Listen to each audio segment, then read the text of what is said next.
انه نحن بشهر رمضان المبارك دائما الواحد بحن لاكلات بلده على الافطار، وبحكم انه نحن من الشام دورنا على محل بيعمل افطار شامي على اصوله، مطعم شاميات الموجود على شارع الشيخ زايد بدبي. واللي ذاكرته قويه بيتذكر انه نحن اجينا من قبل على هذا المكان وصورنا لكم المنسف السوري، ويلي ماله حضران هديك الحلقه يروح يشوفها بعد ما يحضر هي الحلقه. تعالوا معنا لحتى ورجيكم على الافطار عندهم قديش غني ومتنوع فيه اكلات شاميه طيبه. هلا بما انه نحن مقلين شوي بالمحتوى الشامي والاكلات الشاميه، قررنا يكون اول افطار لنا برمضان افطار شامي مدلل. بلشي عدي من عندك علا. بنبلش باول طبق يلي هو الشيخ المحشي او مثل ما بيقولوا له كوسه بلبن. الطبق الثاني هو القشه الشاميه، بس هون ما شاء الله مجملينه وحاطين معه ورق عنب مع كزبره وثوم. اما للطبق الثالث اللي هو واحد من اساسيات الافطار الرمضاني الشامي اللي هو الفته، فته بلحمه. هلا هو متعارف عنا بالشام انه الفتات هي بتكون دائما حاضره بالمائده الشاميه، مو بالضروره تكون فتة لحمه، ممكن نعمل فتة حمص، فتة سمنه،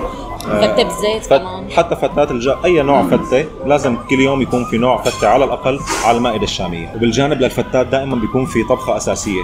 نحن عندنا اليوم هون الفاصوليا بلحمه، وما بدنا ننسى صحن المقبلات بانواعها. هون عندنا حمص بابا غنوج متبل وورق عنب او يالنجي. بنقول بسم الله وبنبلش كالعاده بالشوربه لنمهد للمعده للتقايل اللي جاي. شوربه العدس لا غنى عنها برمضان.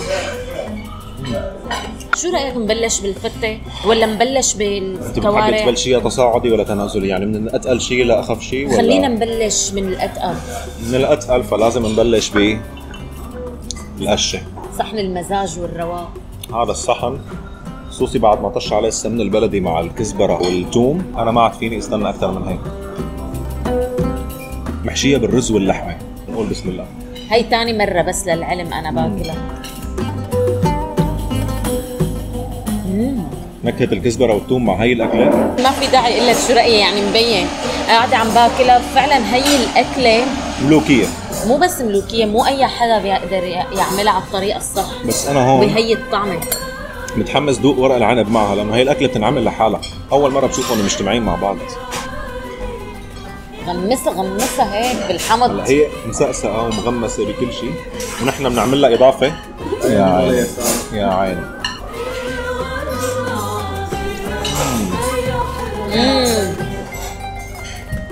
رباه الحمض. حمض مع الدسم والثوم. لا ورق العنب وينك يا امي؟ معلش ما تزعلي مني، بس هون عاملينها اطيب من ما تعملها امي بالبيت. هي اللقمه اللي اكلتها بتخليك تسافري عبر الزمن. يعني انت صح عم تاكلي هذا الاكل بالامارات، بس من اول لقمه صرت بالشام انا. من كيف طبختين كثير تقال اجتمعوا مع بعض. بس الله يسامحك يا علا، انت خليتينا نبلش باتقل شيء. طبعا في شغلات مخبايه تحت. شو هذا الشيء؟ حدا بيعرف شو هاد؟ هلا الشامي اكيد بعرفك بتحبيها. هي لسانات، لسان الخروف. طبعا هي الاكله واحده من اساسيات القشه الشاميه. طبعا هي لحمه مثل اي لحمه بالخروف. لا مو مثل اي لحمه، من اطيب اللحوم. كيف؟ غير شكل. ياسين قبل ما نفوت باي شيء مو معقول تنسى. اوه هذا مو منتبهين له على فكره. في شيء هون ما لنا منتبهين له اللي هو المقدم. انت غوصي فيه لانه بدي يروح لطبق ثاني ما بيستنى. عم تروح كثير على حالك. لا هون المشكله اذا بردت السمنه ما فيك يا علا تتاخري عن اكلات السمنه ابدا، خصوصي الفتات. نحن بلشنا باتقل شيء وهذا الشيء غلط. نحن بسوريا بالعاده بنبلش اما بالفول او بالفته لانه فيها سمن، والسمن بيجمد. فيها اضافه جميله هون اللي هي الباذنجان. نحن عندنا فتة الباذنجان بتتحول بصير اسمها فتة مدروس. هون دامجين التنتين مع بعض. سادة السمنه سخنه. يا الهي ما اطيبها. اللي مو مجرب اي نوع من الفتات الشاميه عن جد رايح عليه كثير. ما بظن في حدا عربي ما جرب فتة شامية واحدة على الأقل. هي الأكلة بالذات رجعتني أيام لما كنت بالشام وقاعدة على الإفطار مع العيلة كلها. فيها صنوبر كمان. بالنسبة للي ما بيعرف شو هي فتة بلحمة، هي عبارة عن خبز لبن طحينة حمص وثوم، طبعا فوقها لحمة مع طشة السمنة. أنا بدي انتقل لهذا الطبق لأنه بصراحة من لما طلعت من سوريا ما دقت هالأكلة. شيخ محشي أو الكوسة بلبن كمان مع الكزبرة والثوم. ياسين من عشاق أكلات اللبن. ناولينا هالرز من عندك.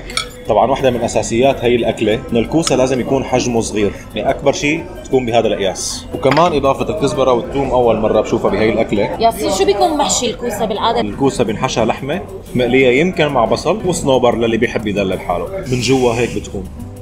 انا متحمسه كثير ذوقها. انا توقعتها تكون طعمتها مثل طعمه الكوسه، لا طعمه مختلفه بالذات انه فيها لبن مطبوخ. الكوسه بعد ما ينحشى بينقلب، فتقريبا بياخذ نكهه اللحمه من جوا ونكهه القلي من برا، وبينطبخ بعدين باللبن، فنكهه الكوسه قليل ما تحسوا فيها. نيجي للطبق الاخير بقى. هون الطبق اللي كثير مدلل، شايفه قطعه اللحمه اللي عليه فوق؟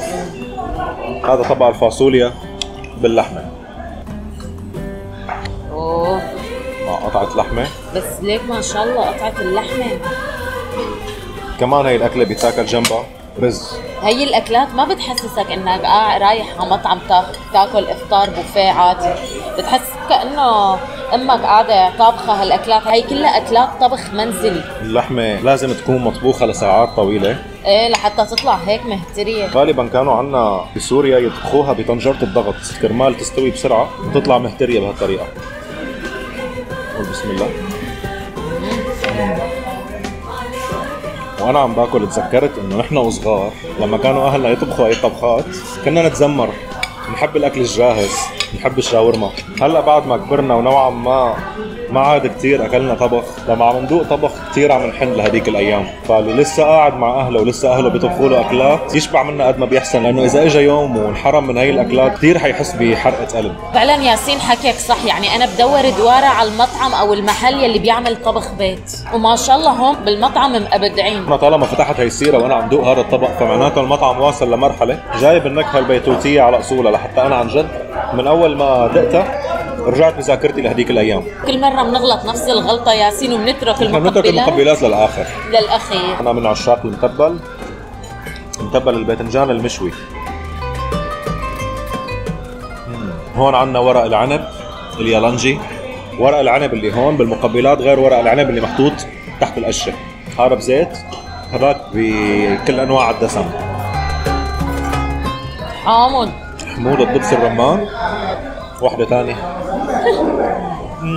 ما شاء الله المطعم هون جاب النكهات كلها صح، والحلو بالموضوع انه فعلا اسعاره مو غالية. اي وجبة شفتوها من هي الوجبات اللي قدامنا على الطاولة مع الشوربة مع المقبلات ب 58 درهم، فهذا الرقم بالامارات جدا ممتاز.